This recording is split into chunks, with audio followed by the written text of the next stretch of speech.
Utsman bin Affan, Khalifah Rashidah yang ketiga radhiyallahu anhum. Utsman ini adalah sahabat Nabi yang pemalu sekali. Pemalu sekali Bapak Ibu sekalian.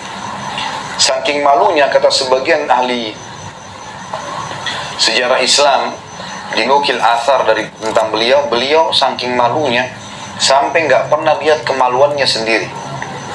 Saking malunya sama Allah. Satu waktu Nabi SAW lagi duduk di sebuah kebun kurma. Salah satu tradisi Nabi SAW kalau musim dingin, beliau suka berendam kakinya dengan air panas. Kalau musim panas, beliau rendam dengan air dingin. Waktu itu kebetulan lagi musim panas, Nabi SAW duduk di sebuah kebun, ada genangan air, beliau rendam kakinya sambil gulung gamis beliau sampai di atas lutut. Maka ada satu sahabat namanya Abu Musa al-Ash'ari berkata, "Ya Rasulullah, saya mau jadi penjaga kebun Anda ini supaya nggak boleh sembarangan orang masuk." Kata Nabi SAW, "Jagalah, dijaga."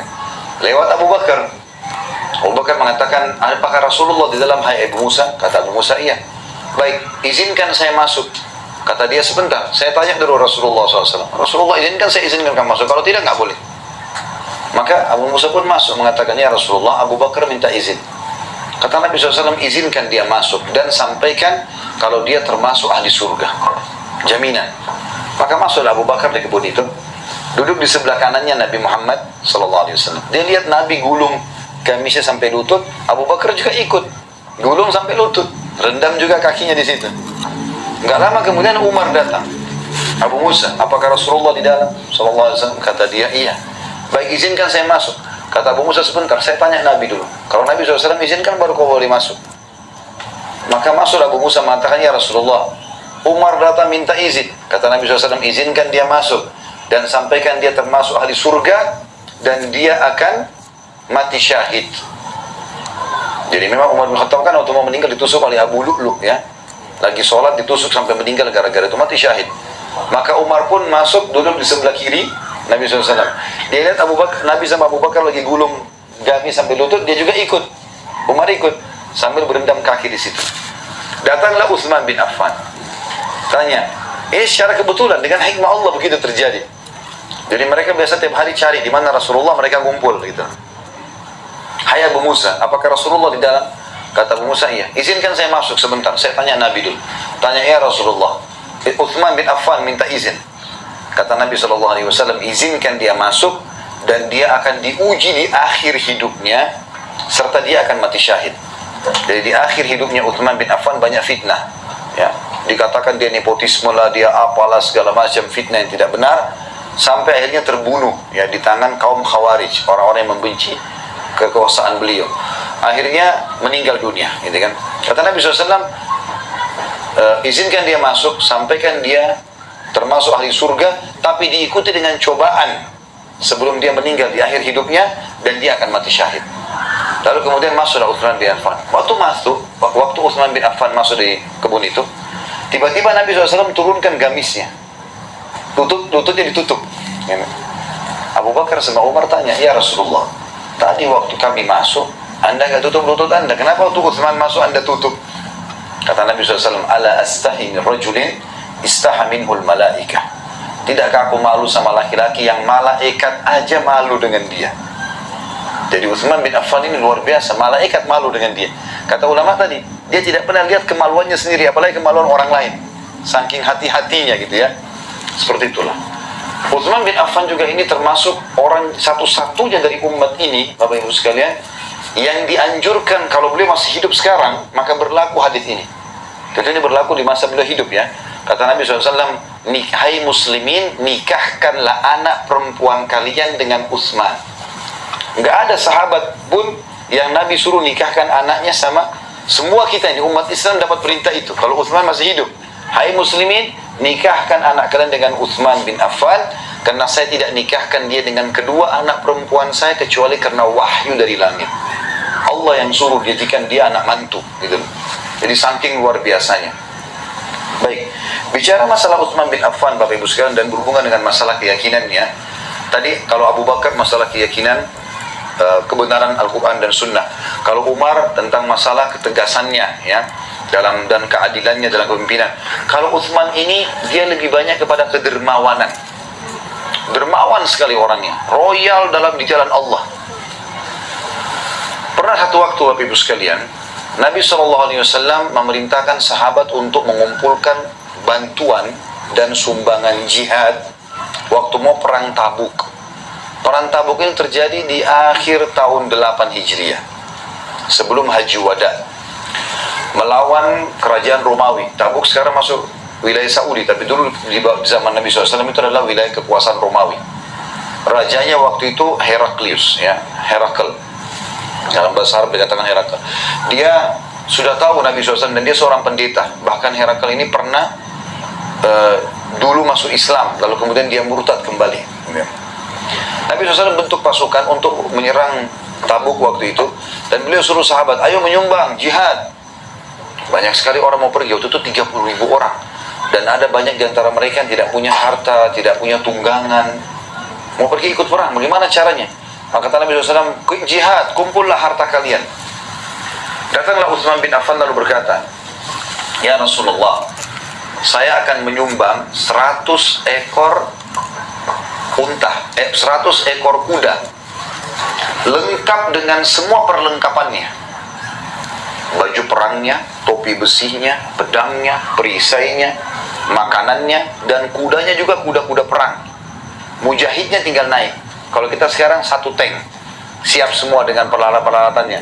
Saya sumbang 100 ekor kuda, lengkap dengan semuanya. Kata Nabi SAW, bagus yang kau lakukan, hai Utsman. Lalu kata Nabi SAW, siapa lagi yang mau menyumbang? Utsman pikir tadi sudah cukup, ternyata masih kurang. Kata Nabi SAW, kata Utsman bin Affan, ya Rasulullah, saya nyumbang lagi 100 ekor kuda, lengkap dengan perlengkapannya, sudah 200.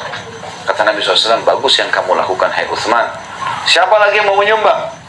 Utsman ini saking luar cintanya dengan sedekah, sampai begitu dia dengar siapa lagi mau nyumbang, dia nggak biarkan sahabat nyebut. Saya Rasulullah, kalau gitu 300 ekor unta, 100 ekor lagi saya kasih, lengkap dengan semuanya. 100 ekor kuda ini nggak gampang ya. Mungkin teman-teman di sini kalau pernah beli kuda tahu nilainya itu mahal sekali. Apalagi kalau kuda yang biasa dilatih, yang sudah dilatih berperang atau untuk tanding, itu miliaran harganya, mahal sekali, gitu kan. Ini 100 ekor dikasih cuma-cuma, mujahid boleh pakai, pulang pun perang menang untuk mereka sudah, cuma-cuma. Kata Nabi SAW, bagus yang kamu lakukan Utsman. Siapa lagi mau menyumbang? Nabi terus masih tanya, ya Rasulullah, saya sumbang lagi 100, udah 400, terus sampai sudah 9 kali, udah 900 ekor nih. Lalu kata Nabi SAW, siapa lagi yang mau menyumbang? Kata Utsman, ya Rasulullah, kuda saya tinggal 90, dan ada lagi nih, tinggal ini saja, saya akan genapkan dengan 10 ekor unta, biar jadi 1000. Kata Nabi SAW, bagus, sumbanglah, sumbang. Kata Nabi SAW, setelah itu tidak ada yang bisa menghalangi Utsman masuk ke surga setelah apa yang dia lakukan pada hari ini. Lalu Nabi bilang, waktu itu kebetulan mujahid pada mau pergi nih, kan butuh air, isi kendi-kendi. Ada satu sumur punyanya orang Yahudi. Sumur ini oleh Yahudi, dia tahu umat Islam butuh, dimahalin, dijual airnya. Maka kata Nabi SAW, siapa yang membeli sumur Rumat, sumur Rumat namanya, dijamin baginya surga. Utsman gak pakai nunggu, datang ke sana, datang sama Yahudi, hai Yahudi, berapa kau mau jual? Orang Yahudi ini Bapak Ibu sekalian sebutin angka gak masuk di akal. Sekarang pun tidak ada sumur semahal itu, ya. Dia bilang 20.000 dinar emas. Kalau kita dalam rupiah 6 miliar, 5-6 miliar. Tidak ada sumur begini. Di yayasan kami gali sumur 10 juta, 12 juta sudah gali sumur. Sumur 6 miliar ini sumur apa gitu? Dia pikir Utsman tidak mau beli, sengaja gitu. Kata Utsman, saya beli, gak pakai ditawar. Karena Rasulullah bilang, siapa yang beli sumur rumah, baginya surga. Dia beli surga ini. Datang, saya beli. Pulang, bawa 20.000 dinar emas, bayar. Saking gembiranya si Yahudi, sampai kebetulan sumur itu ada di kebun kurma kecil. Kata dia, hai Utsman, ambil semua sama kebun-kebunnya. Karena 20.000 dinar emas bisa beli 20 kebun kurma seperti itu. Kasihlah. Utsman bin Affan itu masih haus teman-teman, dan tidak ada sumber air kecuali dari sumur zaman itu. Maka Utsman tidak minum seteguk air pun, kecuali dia sudah mengatakan, hai muslimin, ini wakaf buat kalian, silakan minum. Dan saking ikhlasnya Utsman bin Affan, Bapak Ibu sekalian, sampai hari ini sumur itu masih ada.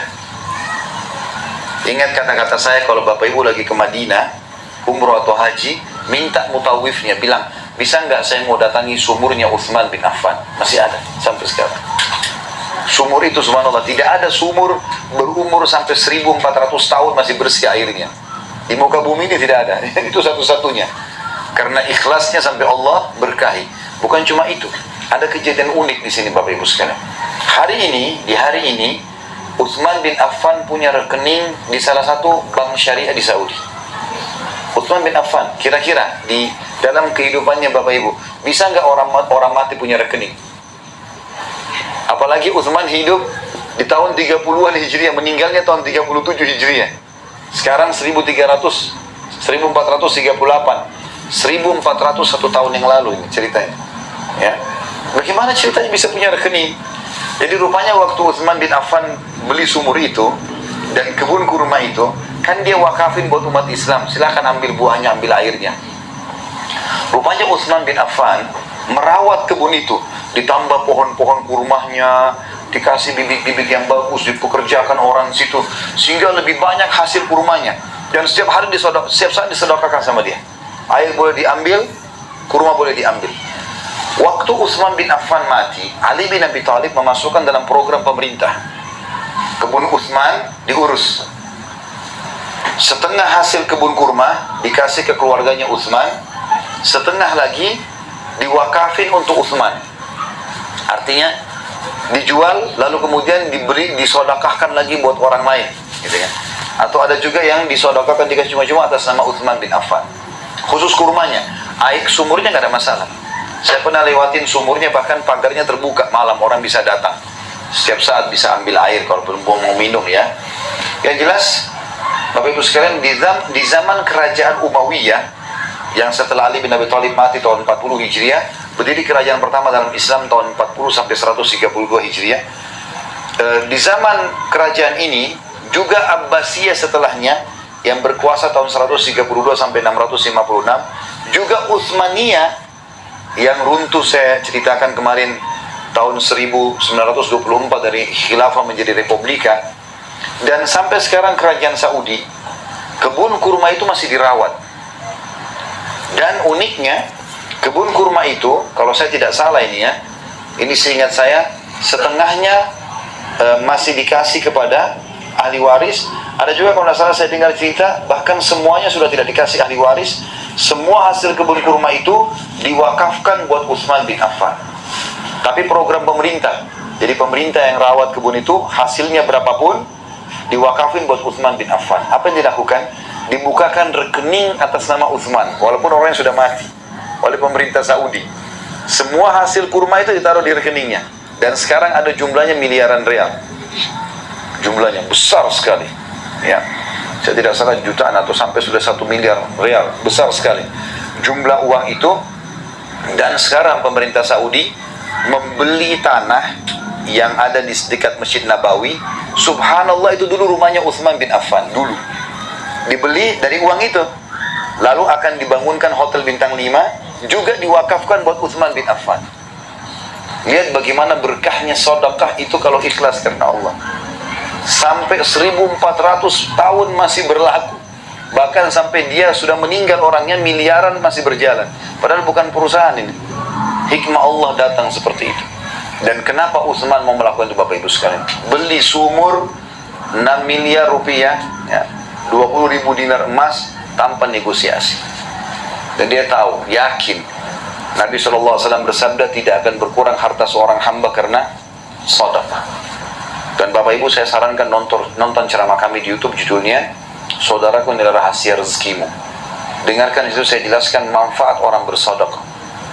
Kalau Bapak Ibu mau kaya, sedekah. Royal di jalan Allah, jangan perhitungan. Jangan cuma tahu kasih $1, $2, $5 terus ya. Sumbang yang besar gitu kan. Kalau di Indonesia saya bilang, Bapak Ibu jangan 2.000 terus ya. Pakai yang besar-besar, keluarin. Karena ini di jalan Allah. Allah sudah janjikan melalui lisan Nabi Muhammad SAW, mana qasamalun min sadaqah. Tidak berkurang harta seorang hamba karena sedekah.